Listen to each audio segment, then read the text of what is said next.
Vamos agora à redação do Notícias Agrícolas, falar com a Carla Mendes. Boa tarde, Carlinha, seja bem-vinda. Boa tarde, João. Boa tarde a todos os amigos do Tempo e Dinheiro que nos acompanham nessa segunda-feira. 3 assuntos básicos, mas o fundamental é a repercussão da desistência do Biden.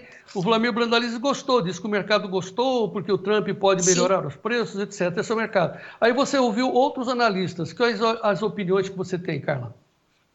João, o senhor sabe que são opiniões semelhantes, porque o que nós temos agora é a possibilidade, ou o mercado entende essa possibilidade inicial de que com a desistência de Joe Biden e seja a Kamala, a decisão do Partido Democrata, o outro, o outro nome ali forte também do Partido Democrata, nós temos ali a possibilidade de uma frente um pouco mais forte para combater Donald Trump. Outros analistas afirmam que não, a saída de Joe Biden é mais uma pá de cal na corrida presidencial para os democratas. Mas, de qualquer forma, o mercado entende como vamos ter ali uma disputa talvez um pouco mais acirrada, porque Biden realmente estava muito fragilizado, nem os democratas não estavam mais apostando na sua candidatura, então nós temos a possibilidade de ter uma disputa mais acirrada, o que muda, portanto, a relação do mercado com os chineses, dos Estados Unidos, com os chineses, e o entendimento de que a demanda pelos produtos dos Estados Unidos, elas não ficam tão ameaçadas, a demanda não fica tão ameaçada quanto ficaria sob o governo de Donald Trump. E há um outro cenário ainda, né, João, que é o entendimento do mercado sobre o que a China fará no curto prazo. Então, uma situação é a relação a partir de 2025, quando um novo nome assume a Casa Branca. Seja, inclusive, Kamala Harris, né, a substituta automática de Joe Biden, ou uma volta de 180 graus com a chegada de Donald Trump. Então, esse é um cenário. Para o curto prazo, o mercado também busca entender o seguinte: diante dessa disputa e da incerteza que nós temos sobre como continuarão as relações dos Estados Unidos com a China, quanto a China vai comprar de soja para se abastecer e se garantir nesses próximos meses. E há um movimento mais intenso, de fato, do mercado chinês, dos compradores chineses, por soja norte-americana. Isso está acontecendo já algumas semanas, não só por essa incerteza, mas também por uma competitividade. O Brasil está ficando um pouco mais caro do que os Estados Unidos, há uma restrição de oferta no Brasil nesse momento, e os Estados Unidos se mostrando de fato mais competitivos. Então, a China atua um pouco mais forte no mercado americano nesse momento, o que vai ser um fator de suporte, de estímulo para as cotações em Chicago, como nós estamos vendo agora. Então, o mercado trabalha com esses dois cenários: quem assume a Casa Branca a partir do ano que vem e como ficarão as relações comerciais China-Estados Unidos, e esse cenário de mais curto prazo da China se preparando para este cenário de mais médio e longo prazo, comprando um pouco mais de soja dos Estados Unidos nesse momento. Então, a conclusão óbvia é a seguinte: como ainda não há uma certeza de uma tendência, é melhor os produtores brasileiros fazerem hedge, né? Eu sempre aconselho isso, Sim. porque travou, está travado, e assim a gente vai. Mas o fato é que hoje os preços sobem, também pulsado por vários fatores, um deles a ameaça de greve lá na Argentina, nos portos, Isso. e o farelo subindo bem, Carlinhos. Isso mesmo, João. O farelo, até deixei minha tela de Chicago aqui aberta para atualizar para vocês no momento em que o senhor me pedisse, mas os preços estão subindo mais de 3%, os futuros do farelo negociados em Chicago. Isso vai puxar naturalmente o óleo sobe agora 2,6%, mas essa situação do farelo, ela reflete então em partes e de fato, né, João, para o mercado de farelo, desde o momento em que a Argentina vem com uma safra regular, como é a safra 2023-24, depois daquela quebra na safra 2022-23, que foi histórica para os argentinos, eles retomam, né, eles ocupam de novo o espaço que é deles, por enquanto, de maiores exportadores globais de farelo de soja. E eles realmente ditam um pouco das regras do mercado quando o assunto é esse, né? Quando o assunto é farelo. Então, não só essa condição da ameaça da greve na Argentina, isso traz fôlego, principalmente porque os fundos estavam ali, né, bastante comprados, né, no farelo, então eles vão olhar para isso numa forma ali de tentar se equilibrar e, enfim, participar um pouco mais do mercado e ajustar suas posições, fazer esse lucro com essa alta de 3%.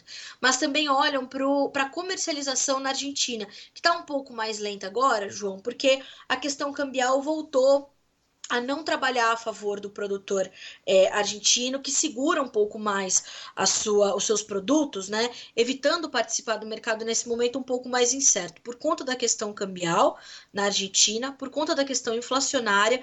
Então ele segura os seus produtos como uma forma de seguro, de garantia, né? Então, isso vem acontecendo já há muitos anos na Argentina, por conta desses cenários muito, muito difíceis, né, da economia e de segurança de câmbio e tudo mais. Então, essas vendas um pouco mais contidas por parte dos argentinos também ajudam a motivar essas altas, não só no farelo, mas também no óleo de soja em Chicago nessa segunda-feira. É um bom momento para se olhar os preços, para se aproveitar, mas sabendo que esses preços não remuneram, principalmente os produtores americanos. Você está dizendo isso lá no Notícias Agrícolas. Isso. Amanhã nós temos uma entrevista programada com o superintendente do IMEA, Instituto de Acompanhamento dos Preços de Economia, lá do Mato Grosso, onde eles estão dizendo que o custo da safra para o Mato Grosso, próxima safra, vai custar 52,9 sacas por hectare. Isso mesmo. Custo 52,9.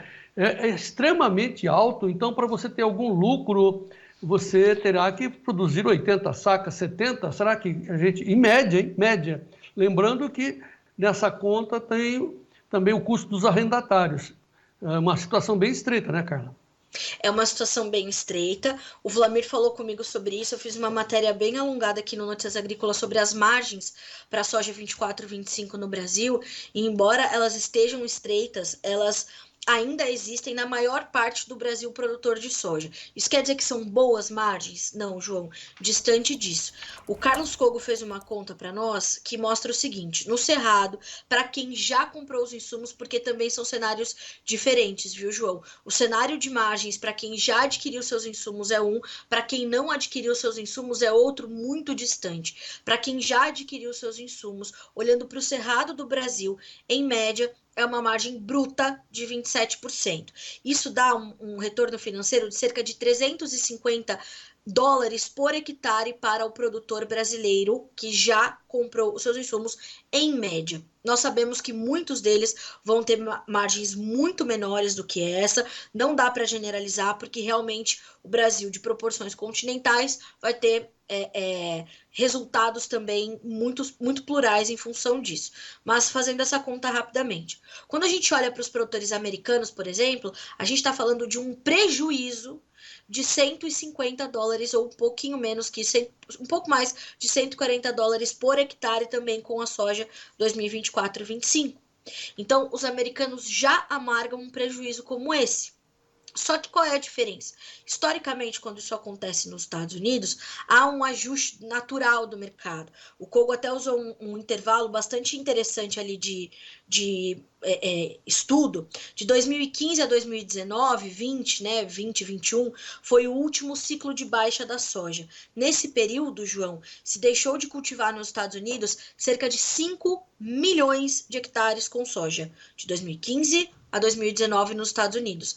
Coisa que aqui no Brasil não acontece, né? A gente não tem essa... O Brasil não apresenta, se a gente olhar um gráfico de área, e nessa matéria tem também, a gente não observa uma redução tão significativa de área.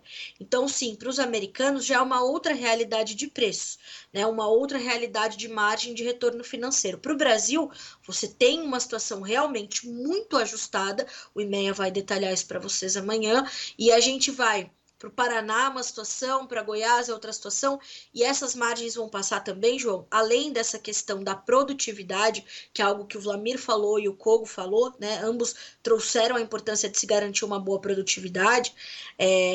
Nós temos também as questões logísticas. Então, a despesa logística do produtor brasileiro, ela é crescente e isso diminui a sua competitividade. Ainda assim, conseguimos nos garantir como os maiores exportadores globais de soja. E vamos fechar mais um ano com bons volumes. Mas essa questão logística, ela tira muito da margem do produtor. Então, João, sim, é um ano estreito, mas é um ano de fazer conta, ter um plano de estratégia, um plano de ação bem definido, de acordo com a sua realidade, com a sua situação, ali respeitando a sua regionalidade, né? É um ano de ajuste fino, Carla. Agora, É para isso. encerrar, para quem está chegando agora, fazendo o entendimento dessa alta dos preços, é um reflexo da corrida presidencial norte-americana, o Biden desistindo. Aí tem opiniões para todos os gostos, né? Um acha que é bom porque o Trump, o outro acha bom porque vem a Kamala Harris e tal, é mais progressista. Isso. O fato é que os chineses, né, que negociam há mais de 5 séculos, são os principais negociadores do planeta, estão comprando soja, aproveitando os preços baixos agora e ficando a cavaleiro se houver alguma possibilidade de sanção por parte do Trump, né, Carla?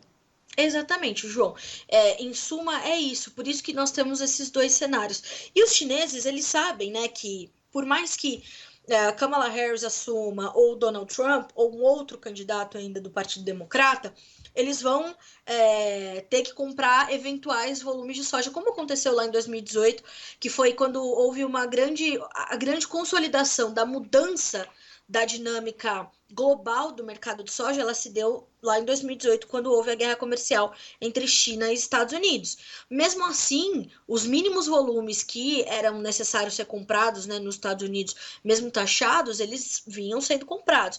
Então, o entendimento dos chineses é esse, né? Enquanto não aumentou a tarifação sobre essa operação, eu vou me valer ainda dessa soja americana, que nesse momento é uma soja mais barata e faz sentido aqui para minha estratégia. Mas já eles se voltam de novo, né, para nossa soja aqui no Brasil e continuam comprando soja brasileira, né? Quem ainda está atuando bastante nesse mercado americano é a Sinograin, que é a gestora ali das reservas estatais, mas as esmagadoras privadas chinesas, elas olham com mais carinho para a soja brasileira. Então, sim, João, eles são os maiores negociadores do mundo e eles estão olhando para tudo isso que pode acontecer.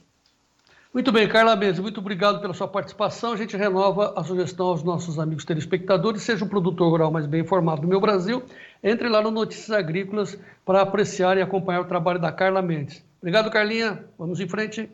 Obrigado, senhor João. Obrigado, audiência do Tempo e Dinheiro. Precisando de mim é só chamar.